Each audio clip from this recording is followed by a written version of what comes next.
Welcome in everybody to this week's edition of Valpo Basketball Weekly. Brandon Vickery with you. Glad to be joined by the head coach of the Valpo men's basketball program, Matt Loddick, as we talk about the start of the season. And Coach, before we get into the games, I think across the board in the world, people have kind of found a newfound appreciation for things they maybe took for granted before. Just what's it been like for you and your players to get back on the court and to be playing games this past week?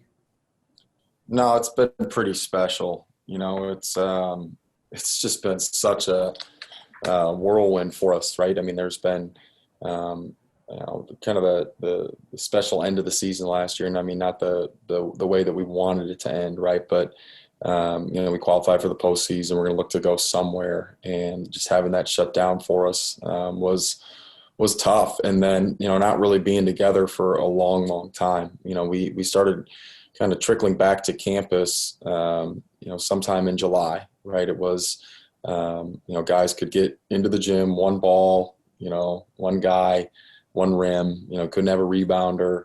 But even that was special, just seeing those guys again. And then, getting back here to campus and able to actually start going again. And so we're very appreciative. And, and obviously we've had our ups and downs with, staying on the court, right, with just the restrictions of, the NCAA and the health departments and things like that. We're trying to, be as compliant as possible. And so just navigating that, but then again, just to be on the floor together has been special. We want to play a little bit better. We can't, it's kind of tough. We got a lot of games now and we got to, want to practice a little bit more, but like we said, we're going to control what we control and just keep moving forward.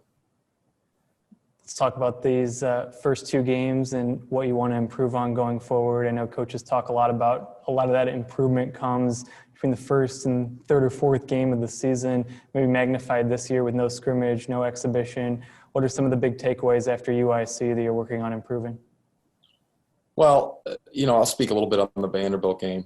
I thought that, as we left there, I thought we shot the ball decent. I really thought, we could have stolen one there, on the SEC opponent's floor, but we just ran out of gas. And, what people might not know is right after that game, we got done about, I think it was a 6:00 game. So we're on the bus at 9 and we get home at 4:30 in the morning.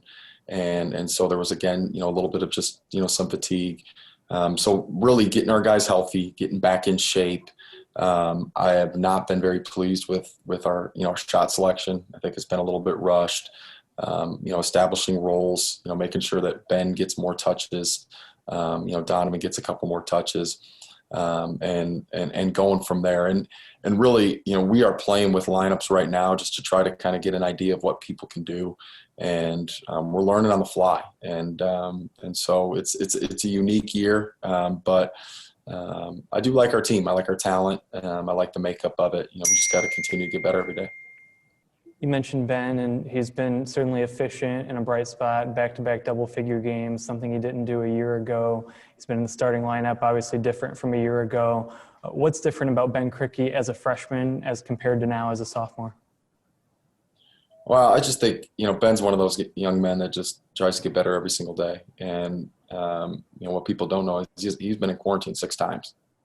I mean, Brandon, think about that. He's been in quarantine 6 times. And so, it gives you also an idea of his mental makeup and his desire to be good, right? He, whatever he was doing to stay in shape, doing, push-ups and, knee-ups and things in his room, trying to get a sweat. But, and then just, being mentally prepared. And so I think he's prepared a lot for this season and it's showing. And, we got to do a better job of getting him the ball in better spots because he's an awfully talented player.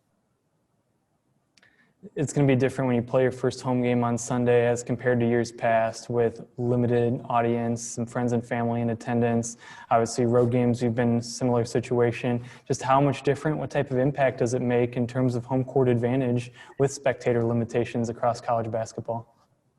No, it's just different, right? I mean, it's still, you still have the home court advantage of just, sleeping in your own bed and, not having travel and all that kind of stuff. But yeah, there's not a lot of crowd. There's no doubt about that. And so, we're just going with it. It's, Obviously, we've been playing the last couple of years a lot better at home than we have on the road. I do want us to, one of the big things that we've talked about this year is just being tough enough, defending well enough to win on the road. And I actually think we've played pretty good defense the first 2 games of the year. It's been a big emphasis, obviously, offensively. We've got to shore some things up and move forward. Fans have saw your freshmen a little bit. They saw them all play together for a few minutes against UIC the other night, but you've seen them in practice every day, and I know people are curious. Just what's your take on that group and what your freshmen can bring to the table as the year moves along? Yeah, we'll start with Sheldon, who I've started the first couple games, and maybe threw him into the fire a little bit too quickly. That'll be determined. But Sheldon has put up fantastic numbers in practice. I mean, he's leading us in scoring, shooting 50 from the floor and 40 from 3. But just hasn't done in the games. I think his shot selection's been a little off. And, Connor was banged up a little bit at the start of the year. And so didn't really get to have him in practice much prior to quarantine. And then we had quarantine. So he really missed a lot of time. But his effort's been fantastic. Defense has been pretty good, and when he shoots it tends to go in. He's shooting a pretty high percentage from 3. And then Jacob's been an everyday guy, and one of the things that Jacob has had to learn, right, is he's got new assignments defensively, new assignments offensively, and just continuing to kind of learn our system, but. He's been playing great, 60% from the floor in practice, almost 60% from 3, to give you an idea of his production level. And so we're trying to find him minutes, but he's got a big future. Last question for you. Let's look ahead to the game at Purdue on Friday night. Maybe first a little bit of background of how this game came together and was added to the schedule, and then what you expect from the Boilermakers on Friday.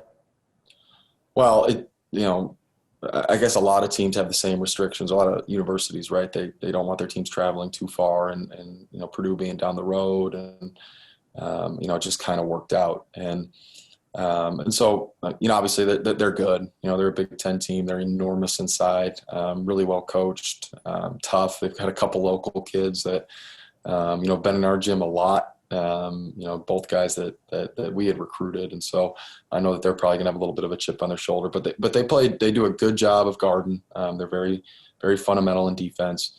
They're enormous on the inside, and they play inside out basketball. It's gonna be a tough matchup for us. We're gonna have to obviously play a lot better than we did at UIC. But again, we just got to go in there and give it our best shot.